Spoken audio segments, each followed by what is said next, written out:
प्रफुल्ल भाई, एक और खबर आपके सामने रख दें, फिर हम थोड़ा इधर बात करेंगे, थोड़ा उधर बात करेंगे।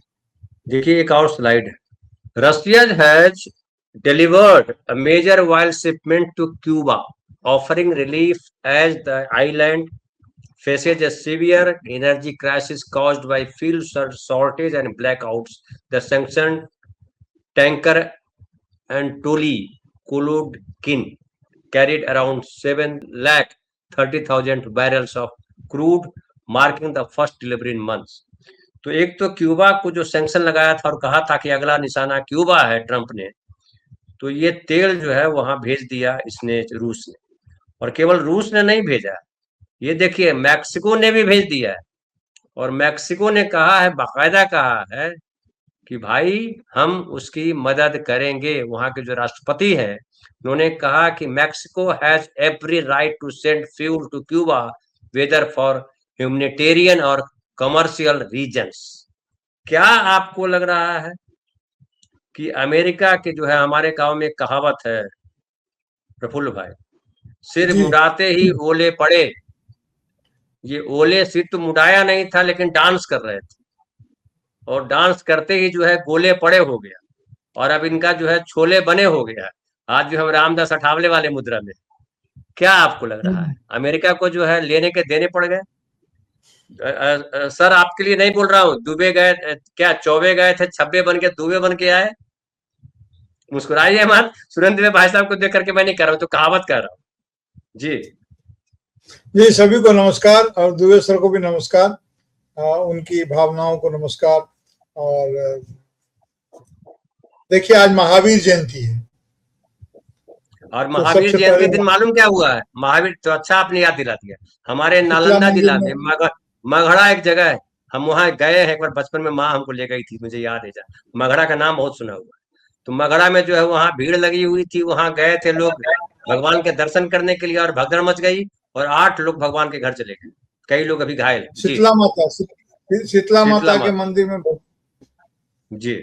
जी, लेकिन महावीर जयंती है और महावीर जयंती का उल्लेख खास करके इसलिए भी करना चाहिए कि उन्होंने जो पंच व्रत दिया था, 5 व्रत दिया था, जो इस तमाम समस्याओं को समझने के लिए परम सहायक है।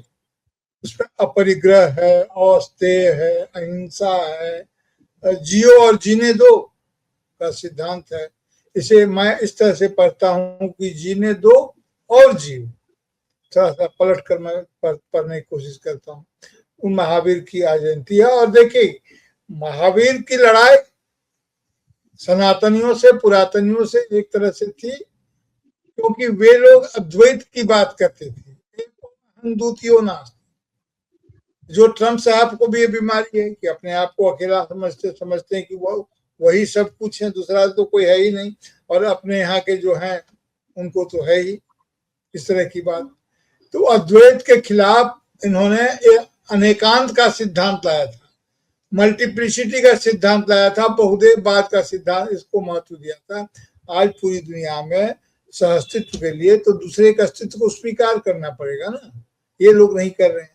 आपने जो सवाल किया, अब महावीर को याद करते हुए, उनके संदर्भ को याद करते हुए, मैं सिर्फ ये कहना चाहता हूँ कि देखिए, ट्रम्प में एक बीमारी है, और वो बीमारी अब लोगों की समझ में आ रही है कि ये बच्चों की तरह झुंझलाते हैं, हर चीज को मेला है कह के उस पर टूट पड़ते हैं।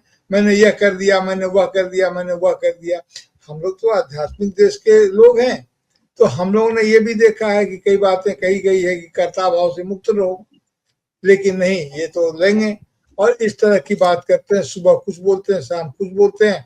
इनका एक डिपार्टमेंट कुछ बोलता है, दूसरा डिपार्टमेंट कुछ बोलता है। जिस रक्षा सचिव की आप बात कर रहे हैं, इनके ये कहने पर कि हॉर्मुज को लेकर के हम न खुलने की स्थिति में भी हम युद्ध को खत्म करने की बात सोच रहे हैं, जो संकेत इन्होंने दिया, अपनी निकासी का एग्जिट सिग्नल जो इन्होंने दिया, उसके बाद आकर के पीटर हेगथ जो है, उनका हेगसेथ ऐसा नाम है, जो रक्षा सचिव है, हाँ हेगसेथ, तो उन्होंने आकर के कह दिया कि नहीं, अभी तो शुरुआत है, अब 42 दिन का मामला है, तो अभी तो 30 ही दिन हुआ है और 12 दिन बाकी है।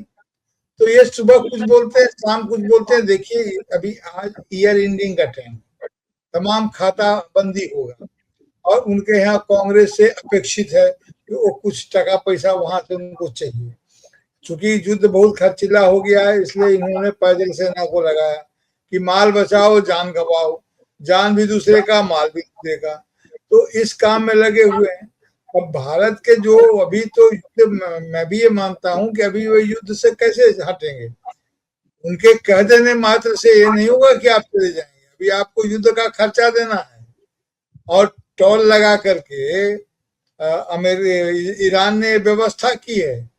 अमेरिका खुद भी अपना खर्चा वसूलने के लिए खाड़ी देशों से कह रहे हैं कि आप लोगों को पैसा देना है, लेकिन ईरान ने अभी तो अमेरिका से पैसा मांगना शुरू किया। और जो सबसे बड़ी बात है, अभी किसी स्टेटमेंट की नहीं, ईरान के प्रवक्ता ने जो बात कही थी बड़ी समझ में आने वाली बात थी। उन्होंने कहा कोई डॉक्यूमेंट नहीं चाहिए, कोई कागज नहीं चाहिए, कोई हस्ताक्षर नहीं चाहिए, आप हमारी शर्तों का पालन हो रहा है उसको हम ऑब्जेक्टिविटी से देखेंगे, ऑब्जेक्टिवली देखेंगे कि ऐसा वातावरण बन रहा है कि नहीं बन रहा है, आप यहाँ से बेस खाली कर रहे हैं कि नहीं कर रहे हैं, यहाँ से जा रहे हैं कि नहीं जा रहे हैं। और हॉर्मुज को चीन परमानेंटली क्यों बंद कर देगा? पहले भी तो खुला हुआ था, वो उसके व्यापार का रास्ता है, लेकिन व्यापार में वो फायदा कमाएगा और किसको देगा नहीं देगा। हाँ, यहाँ एक बात जरूर उसकी है, तो ट्रंप महोदय जो भी करें, उनका डिपार्टमेंट जो भी करे, पूरा यूरोप ये सेकेंड वर्ल्ड वार और फर्स्ट वर्ल्ड वार का जो अनफिनिश्ड एजेंडा था वो सब का सब सक्रिय हो गया है।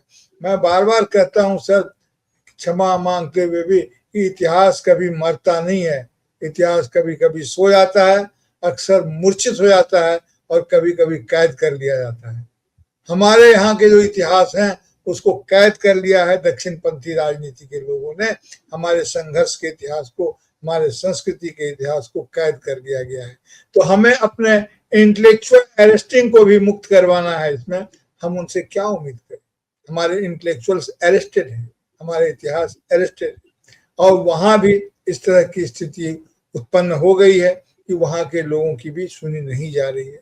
तो हमारे यहाँ जो संघर्ष चल रहा है वो तो अलग है, हम इसमें किस तरह का रास्ता निकालेंगे, हमारे अपने लिए क्या रास्ता है।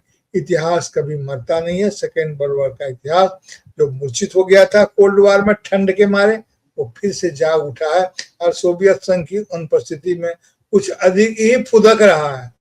फुदकना हम लोग बिहार में कहते हैं, सभी बिहारी लोग हैं, तो अंग्रेजी कहें तो चर्पिंग चिचिया रहा है इस चिड़िए की तरह। तो फुदक फुदक के सारी कार्रवाइयां कर रहे हैं। ट्रंप महोदय अभी युद्ध तो पहुंचा है, आणविक इस्तेमाल होगा कि नहीं होगा ये सब अनुमान का विषय है, लेकिन मुझे लगता है कि छोटे छोटे परमाणु का इस्तेमाल होगा, आलू बम टाइप का होगा। तो लेकिन युद्ध अभी शिथिल होने की स्थिति में नहीं है। अंगोला से तेल मंगाए या कहीं से तेल मंगाए, हम घिरे हुए हैं और इस घिरे हुए समय में शांत चित्त से बात करनी चाहिए। ये जो ब्रिक्स का मामला है इसको देखा जाना चाहिए फिर से। अगर ऐसी सूचना है कि ईरान के साथ डिप्लोमेसी को जिसको बोलते हैं ना, हम लोग अपनी भाषा में बोलते हैं टांका भिराना, ये शब्द बहुत लोगों ने नहीं सुना हुआ, टांका भिराना।